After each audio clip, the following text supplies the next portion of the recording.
الحمد للہ رب العالمین والصلاة والسلام علی سید المرسلین وعلی آلہ واصحابہ ومن تبعهم بإحسان الی یوم الدین اما بعد اعوذ باللہ من الشیطان الرجیم بسم اللہ الرحمن الرحیم ما یفعل اللہ بعذابکم ان شکرتم وآمنتم وکان اللہ شاکرا علیما وقال تعالی ذلك بأن الله لم يكن مغيرا نعمة أنعمها على قوم حتى يغيروا ما بأنفسهم وأن الله سميع عليم۔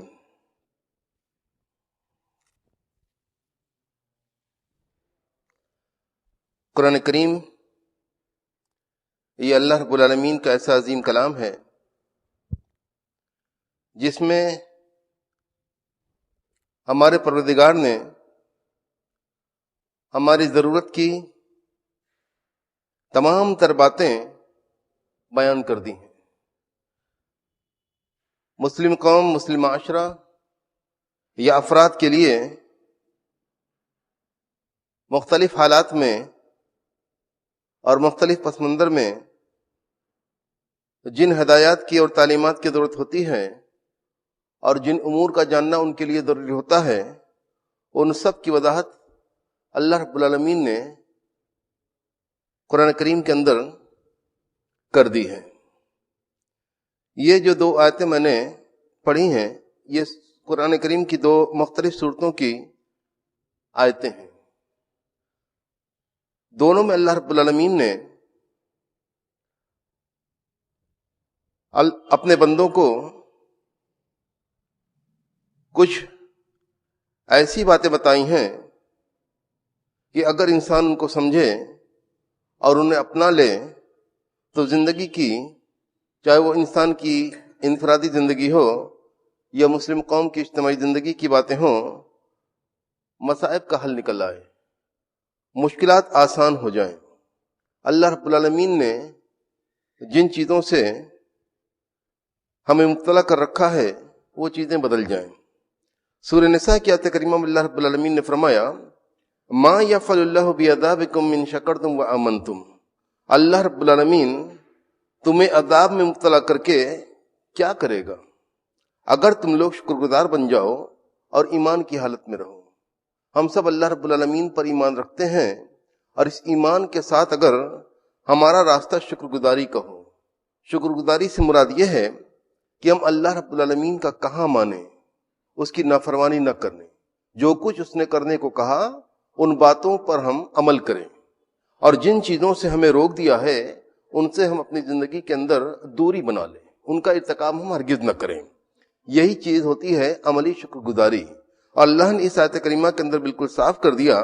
اگر تم لوگ شکر گزاری کا راستہ اپناؤ ایمان کی حالت میں، ایمان کے ساتھ ساتھ،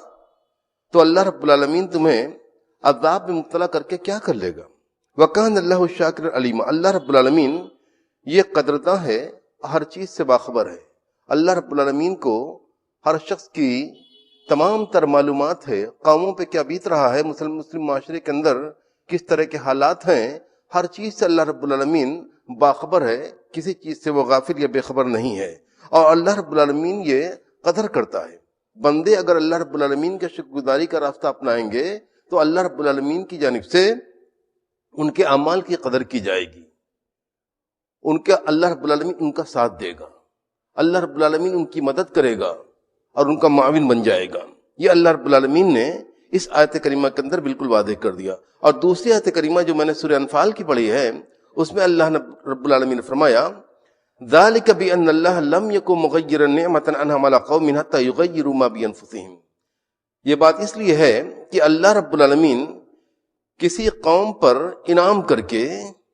کسی قوم پر جب کوئی نعمت دیتا ہے، کوئی انعام کرتا ہے تو اسے نہیں بدلتا یہاں تک کہ وہ لوگ خود کو نہ بدل لیں۔ یعنی اس سے معلوم یہ ہوا کہ اللہ رب العالمین کا جو انعام ہوتا ہے، جو اللہ رب العالمین کے بندے اللہ رب العالمین کا کہاں مانتے ہیں تو اللہ رب العالمین کا کرم اور اس کے انعام کی بہت ساری صورتیں اس جگہ دیکھنے کو ملتی ہیں۔ لیکن جب وہ قوم بدل جاتی ہے، اپنے اعمال کو خراب کر لیتی ہے، اللہ رب العالمین کا کہاں نہیں مانتی،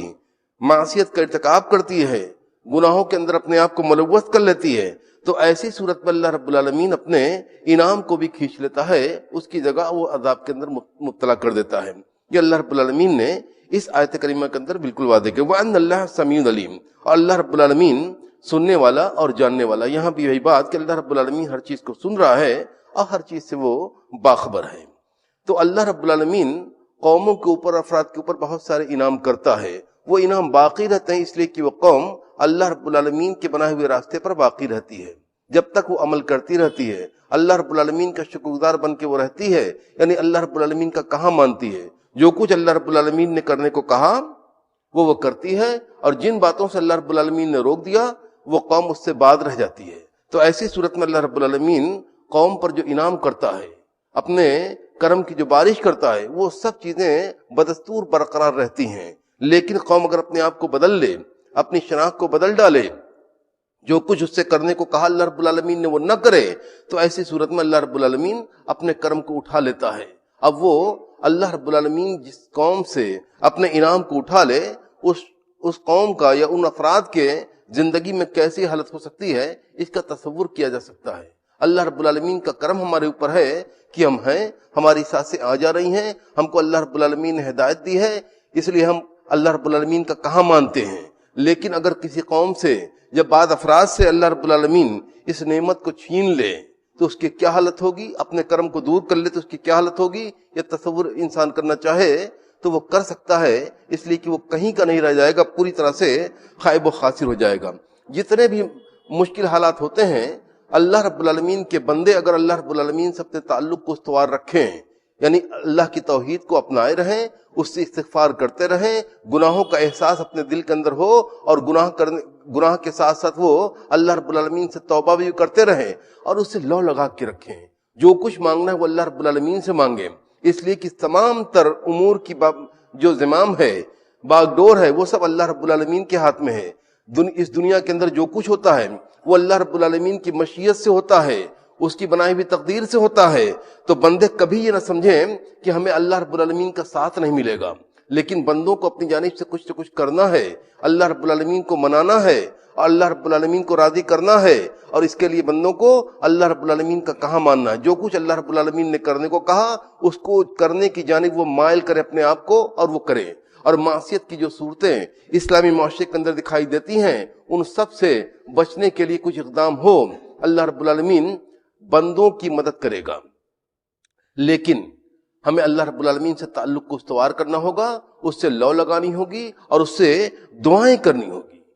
اسلامی تاریخ کو اٹھا کر دیکھیں، نبی کریم صلی اللہ علیہ وسلم کی سیرت کو اٹھا کے دیکھیں، اور اسلاف کے اندر واقعات کو دیکھیں، تو بہت کچھ ملے گا جہاں ہم دیکھیں گے کہ اللہ رب العالمین کی مدد کیسے کیسی شکلوں کے اندر آتی ہے۔ اللہ رب العالمین کی مدد کہاں سے آتی ہے، کس شکل میں آتی ہے، یہ اللہ رب العالمین جانتا ہے کہ وہ کیسے کس قوم کی مدد کرنی ہے۔ اور اللہ رب العالمین بسا اوقات بہت معمولی چیزوں سے، بہت ہی بسیط قسم کے ذرائع سے اللہ رب العالمین لوگوں کی، اپنے بندوں کی مدد کرتا ہے۔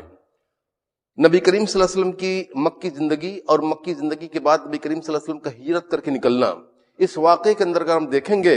تو بہت کچھ ایسا ملے گا جس سے بڑی امید بنتی ہے، لیکن سب جگہ اگر ہم یہی غور کریں گے تو یہی پائیں گے کہ ہمیں اللہ رب العالمین سے اپنے رشتے کو استوار کرنا ہے، اسے مضبوط اور مستحکم بنانا ہے، اور یہ تبھی ہوگا جب ہم اللہ رب العالمین کی رضا کی، اس کی مرضی کے کاموں کی طرف آئیں، اور ایسے کاموں سے خود کو دور کر لیں جو اللہ رب العالمین کی ناراضگی کے کام ہوں، جو ایسے کام ہوں جس کی وجہ سے اللہ رب العالمین بندوں کے اوپر سے اپنے انعام کو دور کر لیتا ہے۔ سورہ انفال کے اندر اللہ رب العالمین نے فرمایا، یا ایھا الذین آمنوا ان تتقوا اللہ یجعل لکم فرقانا ویکفر عنکم سیئاتکم ویغفر لکم واللہ ذو الفضل العظیم وَإِذْ يَمْكُرُ بِكَ الَّذِينَ كَفَرُوا لِيُثْبِتُوكَ أَوْ يَقْتُلُوكَ أَوْ يُخْرِجُوكَ وَيَمْكُرُونَ وَيَمْكُرُ اللَّهُ وَاللَّهُ خَيْرُ الْمَاكِرِينَ۔ سورہ انفال کے اندر رب العالمین نے ہجرت کے اس موقع کو یاد کرایا نبی کریم صلی اللہ علیہ وسلم کو کہ آپ اس موقع کو بھی یاد کریں، اس وقت کو یاد کریں جب کافر لوگ تمہارے ساتھ مکر کر رہے تھے، تمہارے ساتھ بڑی ان کی تدبیریں چل رہی تھی، کس لیے؟ لِيُثْبِتُوكَ، تاکہ وہ تم کو یا تو قید کر لیں، یا تمہیں مار ڈالے جان سے، یا تم کو نکال دے اس شہر سے۔ اس کے لیے ان کی میٹنگ ہو رہی تھی اور بڑی تدبیریں وہ کر رہے تھے۔ تو اس موقع پر نبی کریم صلی اللہ علیہ وسلم کے ساتھ اللہ رب العالمین نے کس طرح سے ساتھ دیا، یہ پوری داستان سیرت کی کتابوں کے اندر موجود ہے۔ آپ لوگ جانتے ہیں، بار بار آپ لوگ سنتے بھی ہیں کہ کس طرح سے نبی کریم صلی اللہ علیہ وسلم اس موقع پر، جس رات میں پلاننگ تھی کہ نبی کریم صلی اللہ علیہ وسلم کو آج ختم کر دیا جائے گا، ان کی جو پلاننگ تھی، ان کی جو منصوبہ بندی تھی، 11 سرداروں کو ان لوگوں نے منتخب کیا تھا، بڑے لوگوں کو، جو سب کے سب بڑے لوگ تھے، ان کو منتخب کیا تھا کہ آج کی رات، آدھی رات کے بعد نبی کریم صلی اللہ علیہ وسلم کو اس دنیا سے ختم کر دیا جائے گا۔ اور اس کے لیے ان لوگوں نے تدبیر کی، اور نبی کریم صلی اللہ علیہ وسلم کے مکان کے باہر وہ لوگ گلی کے اندر کھڑے تھے، سب کے سب لوگ، لیکن اللہ رب العالمین نے نبی کریم صلی اللہ علیہ وسلم کو بالکل محفوظ طریقے سے وہاں سے نکال دیا۔ نبی کریم صلی اللہ علیہ وسلم اپنے بستر پر حضرت علی رضی اللہ عنہ کو سلاتے ہیں اور اٹھتے ہیں، نکلتے ہیں، یعنی آدھی رات سے ہونے سے پہلے ہی نبی کریم صلی اللہ علیہ وسلم نکلتے ہیں۔ وہ سب کے سب 11 لوگ گلی کے اندر موجود ہوتے ہیں کہ نبی کریم صلی اللہ علیہ وسلم کو ختم کر دینا ہے، جا بحق کر دینا ہے، لیکن نبی کریم صلی اللہ علیہ وسلم نکلتے ہیں، اپنی مٹھی کے اندر ایک مٹھی مٹی لیتے ہیں اور 11 افراد کے سر پر اسے ڈالتے ہوئے وہاں سے نکل جاتے ہیں۔ کوئی ان کو دیکھ نہیں سکتا اور محسوس نہیں کر سکتا تھا۔ نبی کریم صلی اللہ علیہ وسلم نکل جاتے ہیں، ایک شخص آتا ہے جو ان لوگوں میں سے نہیں تھا، وہ آتا ہے، پوچھتا ہے تم لوگ یہاں کیوں کھڑے ہوئے؟ وہ لوگ کہتے ہیں کہ آج ایسا ایسا معاملہ ہے، ان کو ہم لوگ ختم کر دیں۔ وہ کہتا ہے کہ وہ تو نکل گئے یہاں سے، ان لوگ کو یقین نہیں آتا ہے، اوپر سے اونچی جگہ سے جھانک کے دیکھتے ہیں کہ ان کے بستر پر ابھی وہ سوئے ہوئے ہیں، ان کو یقین نہیں ہوتا، لیکن دل کے اندر بات تھی کہ دیکھیں یہ معاملہ کیا آخر۔ جب اٹھتے ہیں اس بستر سے تو حضرت علی اٹھتے ہیں، ان کو پکڑتے ہیں اور گرفتار کرتے ہیں اور بہت کچھ جاننے کی کوشش کرتے ہیں، لیکن ان کو کچھ خبر نہیں تھی کہ وہ کہاں گئے، کس راستے سے گئے۔ اس کے بعد ان لوگوں نے بڑی سازش کی کہ راستے میں ان کو پکڑ کے ان کو ختم کر دیں، اور بہت بڑا انعام اس زمانے کے حساب سے، وہ بہت بڑی رقم، بڑی خطیر رقم کا ان لوگوں نے انعام رکھا۔ اور انعام کی بات سن کے بہت سارے لوگ نکلے کہ ان کو ڈھونڈ کے، یا تو ان دونوں افراد کو، حضرت ابوبکر رضی اللہ عنہ اور حضرت نبی کریم صلی اللہ علیہ وسلم کو، زندہ یا مردہ، ان کو گرفتار کر کے لانا تھا، اور اس پر بہت بڑے انعام کا وعدہ تھا۔ تو نبی کریم صلی اللہ علیہ وسلم اس موقع پر غار کے اندر تھے، چھپے ہوئے تھے دونوں اصحاب۔ قرآن کریم نے اس واقعے کو بھی ذکر کیا، اور حدیث کی کتابوں کے اندر پورا واقعہ ثبت ہے، آپ لوگ بار بار سنتے ہیں، ہر شخص اس واقعے کو جانتا ہے۔ جب غار کے اندر دونوں آدمی چھپے ہوئے تھے تو اس موقع پر حضرت ابوبکر رضی اللہ عنہ نے اوپر کی طرف دیکھا تو کفار، جو کفار ان کی تلاش میں تھے، مشرکین، ان کے قدموں کو دیکھا، اور اس موقع پر انہوں نے کہا کہ اللہ کے رسول، اگر یہ لوگ نیچے دیکھ لیں گے تو ہم لوگوں کو دیکھ لیں گے۔ تو نبی کریم صلی اللہ علیہ وسلم ان سے فرمایا تھا، ما ظنک یا ابا بکر باثنین اللہ ثالثہما، اے ابو بکر، ان 2 افراد کے بارے میں تمہارا کیا خیال ہے جن کے ساتھ تیسرا اللہ رب العالمین ہوتا ہے؟ یعنی ان کا کوئی بال بیکا کر سکتا ہے؟ ایسا ہرگز نہیں ہو سکتا ہے۔ لیکن انسان کو تدبیر کرنی ہے، یہ نہیں کہ تدبیر سے انسان غافل رہے، اپنے لیے جو کچھ تدبیر کر سکے انسان کرے، ساری محنت اور کاوش کرے، اور اللہ رب العالمین سے ایسا تعلق رکھے کہ اس کے اوپر بھروسہ ہو سکے۔ انسان جب اللہ رب العالمین کا بندہ، اللہ رب العالمین کا کہا مانتا ہے اور ایمان اس کا مستحکم ہوتا ہے، نیکی کے راستے پہ ہوتا ہے، تب اس کا توکل اور اللہ رب العالمین پہ اس کا بھروسہ مضبوط ہوتا ہے، تبھی وہ بھروسہ کر پاتا ہے۔ لیکن اگر اللہ رب العالمین پر یوں ہی ہم بھروسہ کرتے رہے کہ اللہ رب العالمین کی مدد آئے گی، تو اللہ رب العالمین کی مدد پانے کے لیے ہمیں اپنی جانب سے اقدام کرنا ہوگا۔ اس موقع پر آپ دیکھیں کہ کس طرح سے پھر جب غار سے نکلتے ہیں اور پھر سفر کو جاری رکھتے ہیں، تو اس موقع پر سراقہ جو تھا، اس نے بھی نبی کریم صلی اللہ علیہ وسلم تک کو پہنچ گیا۔ اس موقع پر اللہ رب العالمین نے کس انداز میں مدد کی، یہ بھی واقعہ آپ لوگ جانتے ہیں، پوری طرح سے آپ لوگوں کے ذہن کے اندر ہے۔ پھر سراقہ جو اس وقت کچھ نہ کر سکا، اس نے دیکھا کہ اللہ رب العالمین کی مدد ان کے ساتھ ہے، وہ لوٹ گیا۔ صبح کو وہ نکلا تھا اور نبی کریم صلی اللہ علیہ وسلم تک پہنچ گیا۔ زاد المعاد کے اندر علامہ ابن قیم رحمہ اللہ نے لکھا کہ شام ہوتے تک وہ نبی کریم صلی اللہ علیہ وسلم کا محافظ بن چکا تھا۔ جو لوگ اس کو تلاش کر رہے تھے ان سے کہتا تھا کہ ادھر تلاش کرنا بیکار ہے، ادھر میں ساری چیزیں دیکھ چکا ہوں، تم لوگ ادھر محنت نہ کرو۔ یعنی ایک طرح سے وہ محافظ بن گیا۔ پھر اسی راستے میں جب نبی کریم صلی اللہ علیہ وسلم اور آگے بڑھتے ہیں تو وہاں حضرت ابو برادہ رضی اللہ عنہ جو اس وقت کافر تھے، وہ بھی اسی لالچ میں نکلے تھے، اپنے ساتھیوں کے ساتھ، اپنے قوم کے وہ سردار تھے، اپنے قوم کے لوگوں کے ساتھ لے کے نکلے تھے کہ یہاں یہ بڑا انعام پالیں۔ نبی کریم صلی اللہ علیہ وسلم حضرت ابوبکر رضی اللہ عنہ کو گرفتار کر کے یا ان کو قتل کر کے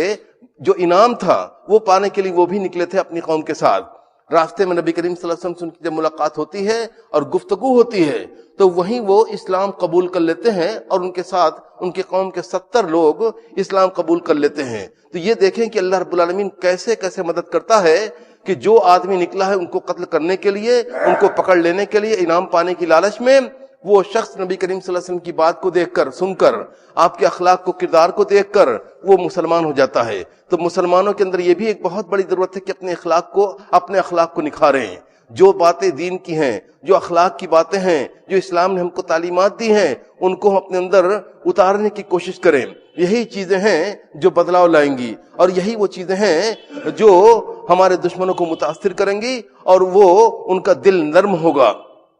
اور ایک چیز یہ بھی دیکھیں کہ نبی کریم صلی اللہ علیہ وسلم جو مکی زندگی کے اندر بہت پریشان تھے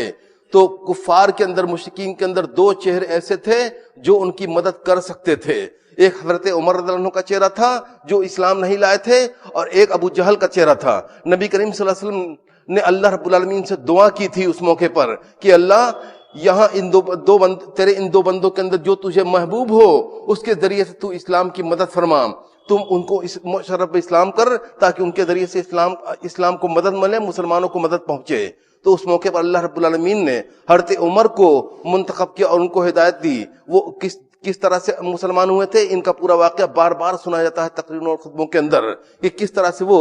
اپنی بہن اور بہنوئی کو قتل کرنے کے ارادے سے نکلے تھے، لیکن قرآن کریم کی آیات سن کر وہ خود بھی متاثر ہوئے اور انہوں نے اسلام کو قبول کر لیا. اور یہاں دیکھیں کہ نبی کریم صلی اللہ علیہ وسلم نے دعائیں کی، تو دعاؤں کا سہارا ہم ہرگز نہ چھوڑیں. اللہ رب العالمین کسی کو بھی کسی موقع پر ہدایت دے سکتا ہے، پوری کی پوری قوم کو ہدایت دے سکتا ہے. تو اللہ رب العالمین سے ہم اپنی اصلاح کی دعا بھی کریں اور دوسری قوموں کو ہدایت کی دعا بھی کریں. اللہ رب العالمین جس بندے کے ذریعے اللہ رب العالمین مدد ہماری کرنا چاہے ان بندوں کو اللہ رب العالمین ہدایت دے. یہ ساری چیزیں ہیں ذہن کے اندر اگر رہیں گی تو دل کو قوت ملے گی. اور ہم کو یہ سمجھنا چاہیے کہ ہمیں دل کو مضبوط رکھنا ہے، حوصلے کو بلند رکھنا ہے، اور جو کچھ بھی کرنا ہے اس دنیا کے اندر رہتے ہوئے اپنے وقار کے بچانے کے لیے، اپنے وجود کے بقا کے لیے، اسلام اور مسلمانوں کے بقا کے لیے اور اس کی سربلندی کے لیے، وہ سب کچھ ہم کریں اور پوری ہمت سے کریں، پورے حوصلے سے کریں، قانون کے دائرے میں رہ کر کریں. اللہ رب العالمین ہم سب کو اپنے دین کی سمجھ دے اور اللہ رب العالمین ہمیں توفیق دے کہ ہم اس کا کہاں ماننے والے بندے بن جائیں. اللہ رب العالمین ہماری اصلاح فرما دے، ہمارے وجود کو باقی رکھ، ہمارے عزت کو اور دین اسلام کی عزت کو غلبہ دے اللہ رب العالمین، اور ہمیں توفیق دے کہ ہم تیری معصیت نہ کریں، نیکی کی طرف آئیں، مسجدیں جو ویران ہیں مسجدیں آباد ہونے لگے. اللہ رب العالمین ہر حال میں صورتیں بدلتا ہے، اس سے تعلق بنانے کی ضرورت ہے. جو آج ہو سکتا ہے کہ حالات یہ ہمارے لیے بہت ہی بہتر ہوں، اس لیے کہ اگر ہمارے اندر تبدیلی آ گئی، ہمارے دشمنوں کے اندر تبدیلی آ گئی تو ایک بہت بڑا نفع مسلمانوں کا ہوگا، اسلامی برادری کا ہوگا. یہ ہم ضرورت ہے کہ ہم اپنے دین کو سمجھیں، دین سے قریب آئیں، اللہ رب العالمین کا کہاں مانیں، اپنے پروردگار کو راضی کرنے کے لیے جو کچھ ممکن ہو ہم کریں اپنی جانب سے. اور فرد کی جو کوشش ہوتی ہے وہ اپنے آپ سے شروع ہوتی ہے اور اپنے اہل و عیال سے شروع ہوتی ہے، اپنے گھر خاندان سے شروع ہوتی ہے، اپنے محلے سے شروع ہوتی ہے. تو ہر شخص جو کر سکے اصلاح کے ناطے میں، اصلاح کے لیے اور اس اسلامی تعلیمات کو پھیلانے کے لیے، دین اسلام کے جو اخلاق ہیں، اخلاق حسنہ، ان کو رواج دینے کے لیے جو کچھ انسان کر سکے کرے. اللہ رب العالمین سے ہم مدد بھی مانگیں اور جو کچھ ہماری جانب سے کوشش کریں. وآخر دعوانا ان الحمدللہ رب العالمین.